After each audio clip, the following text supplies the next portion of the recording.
atong hinayan gamay ang volume sa atong speaker kay mag-away sa speaker dito sa second station.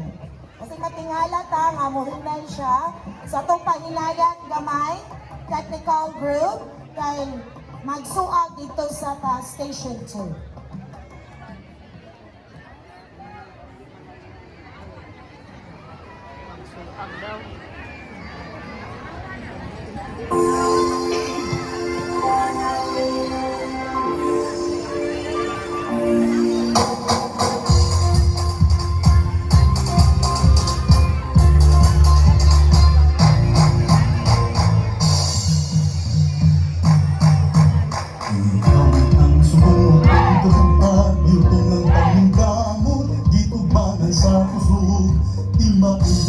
Sa kamagbubuhan, inalamuyan luha siya sa Diyos. Kawit ang sugong sa abagan, di manong mapahiyumong, di dahil ang laplahan, mapasana, matuloy at harap, sa mga grasyan, lulubos sa sugo.